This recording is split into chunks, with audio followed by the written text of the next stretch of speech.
Praise the Lord.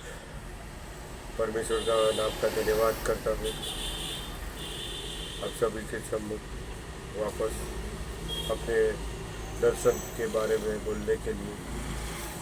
काफ़ी दिनों से बहुत इच्छा थी कि मैं अपना जो अनुभव मैंने प्राप्त किया है, जो मैंने महसूस किया, पवित्र आत्मा की अगुवाई जिस तरह से मुझे चलाया, वो सब मैं बताऊँ सबको। लेकिन मैं चाह कर भी बोल नहीं पा रहा था। लेकिन अब मैं चाहता हूँ कि परमेश्वर, और मेरे मन में भी वही आया कि नहीं, मुझे बोलना चाहिए, क्योंकि ये अंत के समय, ये जो बहुत सारे ऐसे कष्ट के समय अब शुरू हो गए, तो इसमें शायद परमेश्वर का वचन किसी न किसी रीति से, किसी न किसी को कोई ना कोई रीति से एक शब्द या एक वचन के द्वारा परमेश्वर बहुत आयत से आशीष करे सबको। वही मेरी मन की इच्छा है। आज मैं अपने एक दर्शन के बारे में भी बताना चाहता हूँ कि जो मैंने इसी साल अप्रैल महीने में प्राप्त किया था। जो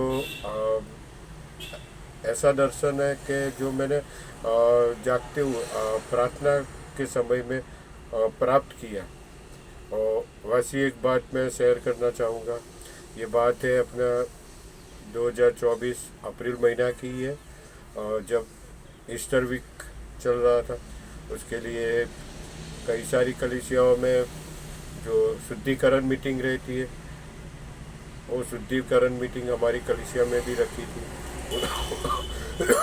उस शुद्धिकरण मीटिंग में मैंने भी हिस्सा लिया, अपने आप को परखने के लिए, अपने आप को जांचने के लिए, अपना जो पाप मैंने किए हुए अब तक, वो सारे पापों से पश्चाताप करने के लिए, या ऐसे कह लूँ कि जो मैंने पाप किए, वो पाप से छुटकारा पा के परमेश्वर की ओर से मन में इच्छा थी कि मैं आर्थिक रीति से, भौतिक रीति से आशीषित हो जाऊं। लेकिन परमेश्वर की क्या इच्छा है, क्या उनके विचार है, ये मैं अभी तक जान नहीं पाया। लेकिन ये बात मैं ज़रूर जान पाया हूँ कि परमेश्वर ने मुझे भौतिक रीति से तो नहीं, लेकिन आत्मिक रीति से इतना बलवंत तो ज़रूर किया है कि मैं परमेश्वर के जो वो आवाज़ मैं सुन पाया हूँ। उनका वो प्रेम जो मैं अब तक महसूस नहीं किया था, वो प्रेम को भी मैंने महसूस किया हुआ। उनकी सारी बातों को जांचने के लिए, उनके और नित्य हर रोज़ परमेश्वर कोई न कोई रीति से बात करता है, वो बात को भी समझ मैं पा रहा हूँ।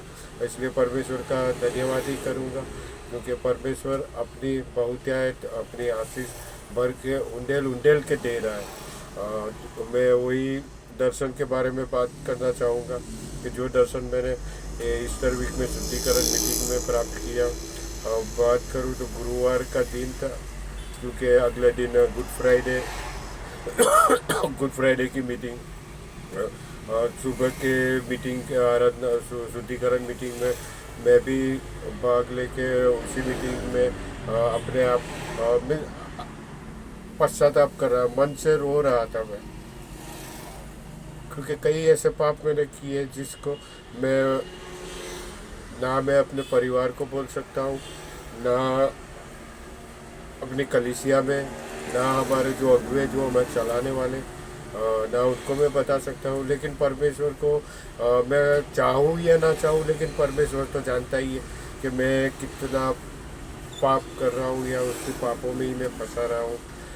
तो वही बातों को लेके मैं बस अपने आप को पूरी रीति से खाली कर रहा था, रो रहा था। वो समय मैं बोलूँ तो ऐसा मैंने महसूस किया कि मैं जो भवन में मीटिंग चल रही थी, जिसे हम ग्रेस हॉल बोलते हैं, जो हमारे कलीसिया में ही है, वहाँ सब इकट्ठे होकर प्रार्थना कर रहे थे। वहाँ जैसे मैंने अनुभव किया कि मैं उस भवन में जाने के भी योग्य नहीं हूँ, क्योंकि मैं जाता हूँ, हर एक मीटिंग अटेंड तो करता हूँ, लेकिन जो मैं सही रीति से अपने आप को जांचूँ तो मैं उस कलीसिया के जो परमेश्वर का भवन कहलाया जाता है, वो भवन के जो कंपाउंड वॉल है, वो कंपाउंड वॉल में भी मैं जाके बैठने के या फिर अपना पैर रखने के भी वो लायक मैं नहीं जानता या मैं नहीं समझता। मैं अभी भी वो ऐसा मान रहा हूँ कि मैं उतना कैपेबल नहीं हूँ कि मैं परमेश्वर की सम्मुख में या प्रभु यीशु के सामने जाके अपने आप को बोल पाऊँ कि हाँ पिता मैं भी तुझे प्रेम करता हूँ। क्योंकि वो प्रेम कहाँ, क्योंकि मुझे ज़रूर होती तो मैं उसके सामने जाके बैठना, उससे प्रार्थना करना, चिल्लाना, दुहाई देना, और जब जो मैं रिसीव कर लेना, अगर आशीष पा लेना तो बस भूल जाना। वही अनुभव वही टाइम पे मेरे मन में चल रहा था। जैसे ही मैं प्रार्थना करने बैठा तो मैंने अपने आप को जो हमारा चर्च है उसके बाहरी जो कंपाउंड वाले हैं वहाँ जो गेट है, मैंने अपने आप को वहाँ महसूस किया कि बस मैं इसी के लायक हूँ। मैं यहाँ से प्रभु यीशु को चिल्लाऊंगा, अपने पापों की माफ़ी मांगूंगा, अपना पाप को इकरार करूँगा, उसके ये सब छोड़ के उसके पीछे वापस फिर के रिपेंट करके उसकी ओर वापस जाऊंगा।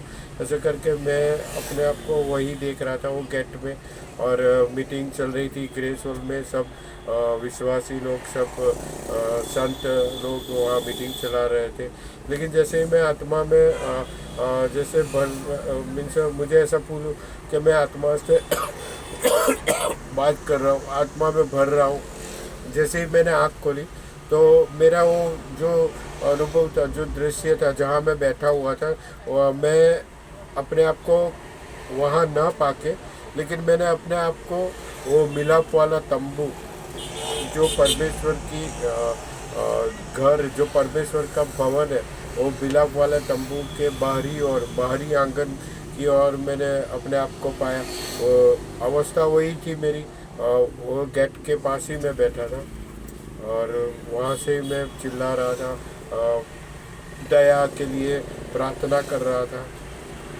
और मिलाप वाले तंबू में जैसे जाते हो तो आंगन, पवित्र स्थान और परम पवित्र स्थान, मैंने वो मेरी आंखों के सामने पूरा वही दृश्य आ रहा है। और जैसे मैंने अपने हाथ फैलाए, जैसे ऊंचा देखा, तो मैंने ये अनुभव किया कि प्रभु यीशु खुद परम पवित्र स्थान से उठ के मेरे लिए, मेरे जैसे पापी के लिए वो सीधा आंगन तक आ गए।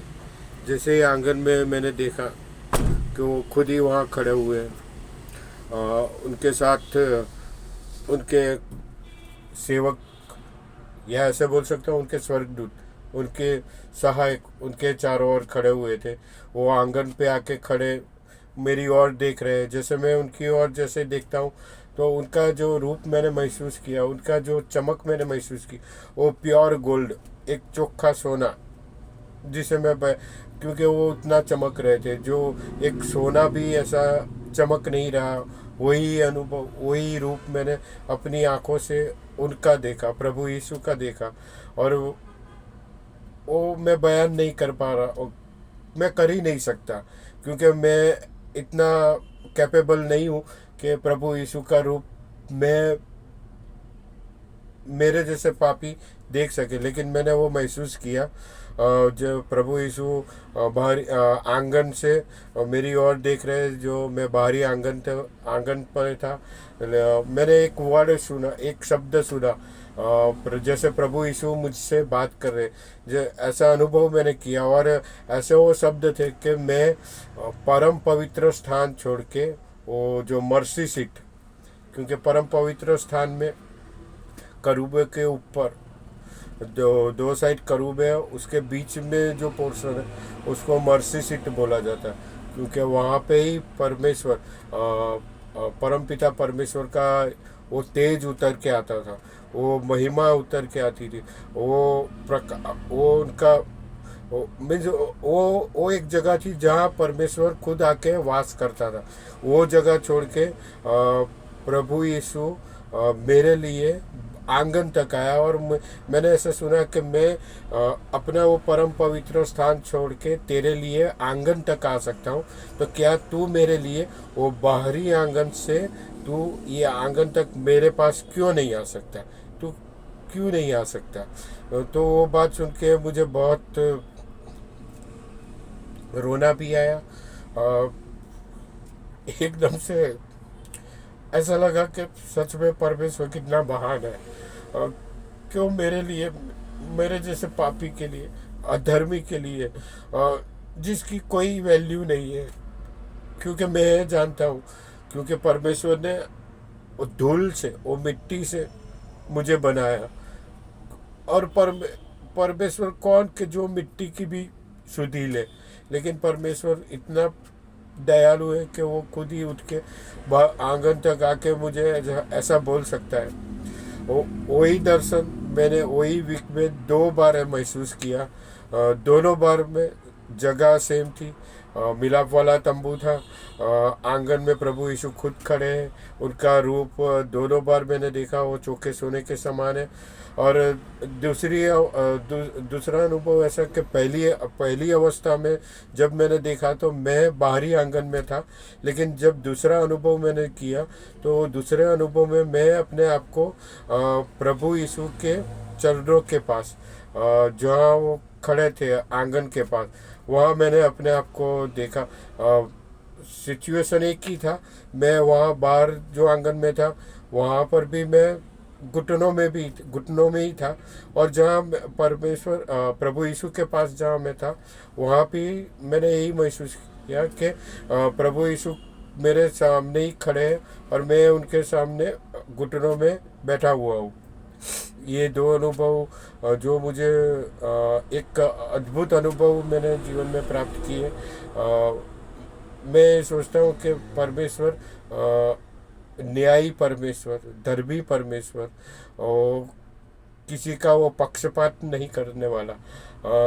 चाहे वो पापी हो या फिर धर्मी हो, लेकिन वो यही चाहता है कि मैं अपने पाप से, मैं अपने आप को पश्चाताप करके उसको, अपने आप को पूरी रीति से उसको समर्पण कर दूँ, उसके राज्य के लिए। जब वो नित्य आगमन में आएगा, उस आगमन के लिए मैं भी उसके साथ हो जाऊं, क्योंकि वो नहीं चाहता कि मैं नाश पाऊँ या मेरा नाश हो जाए, मैं अंधकार में चला जाऊं। लेकिन वो प्रेम करता है, इसलिए वो सबसे मुलाकात जरूर करता है। वैसे ही परमेश्वर शायद मुझसे भी मुलाकात किया।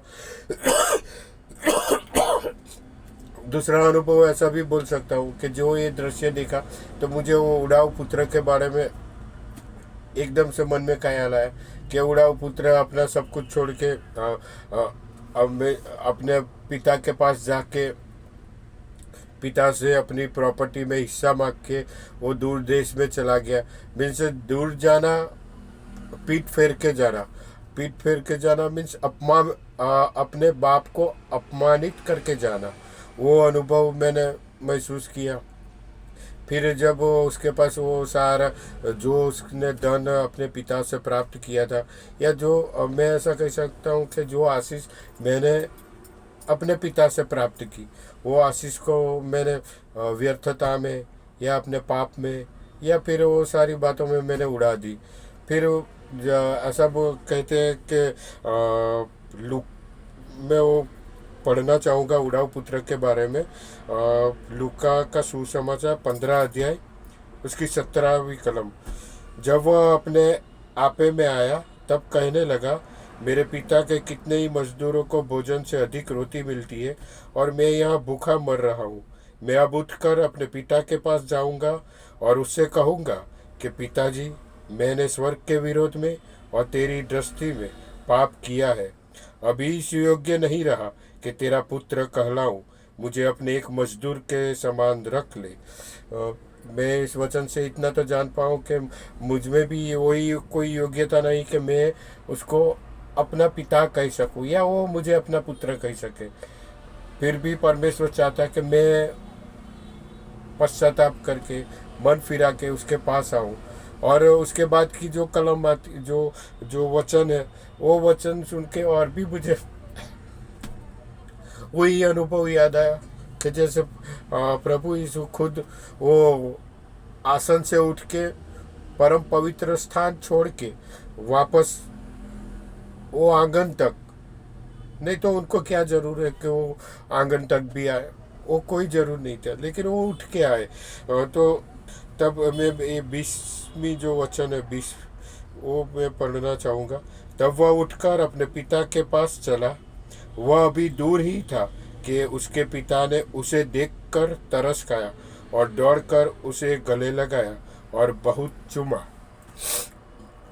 ये वचन जब भी मैं पढ़ता हूँ तो मुझे ऐसा लगा कि पिता जो प्रभु यीशु खुद, उसने अपनी महिमा भी छोड़ दी। उसने अपना जो स्टेटस रहता है ना, क्योंकि वो तो पृथ्वी का बनाने वाला था, वो मनुष्य जाति को उत्पन्न करने वाला, फिर भी उसने अपनी वो महिमा को छोड़ के, और ऐसा लिखा हुआ है कि दूर से उसे देखा लौटते हुए। तो मेरा ऐसा मानना है कि ये जो वचन में लिखा हुआ है,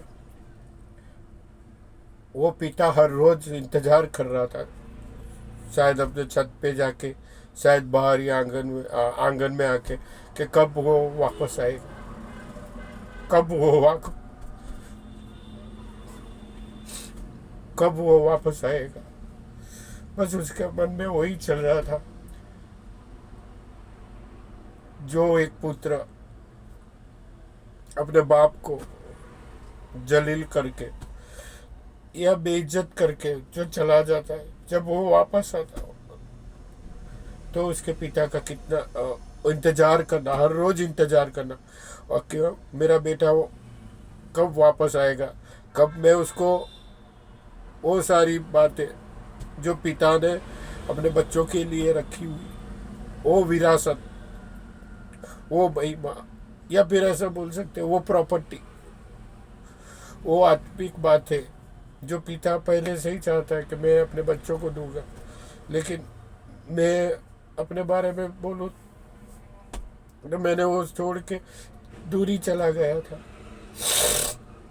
लेकिन जब मैंने महसूस किया कि यही बात जो प्रभु यीशु उस समय दृष्टांत में बोल रहा था, रियल में आज भी वही वही सारी बातें अभी भी चल रही है, क्योंकि वो आज भी हम सबका इंतज़ार आज भी कर रहा है, मेरा इंतज़ार आज भी कर रहा है।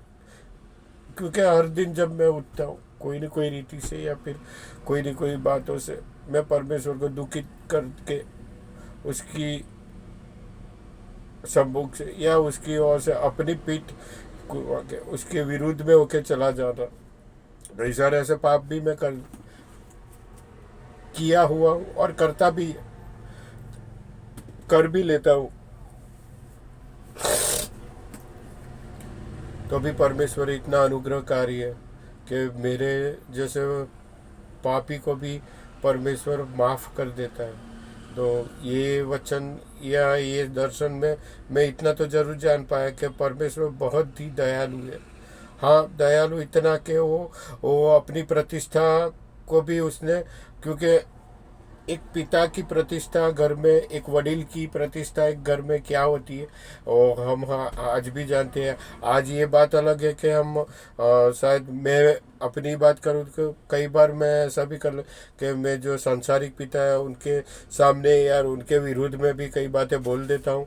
लेकिन उस ज़माने में जो आज से 2000 साल पहले ये विशेषकर यहूदी कल्चर में पिता की एक रिस्पेक्ट हुआ करती थी।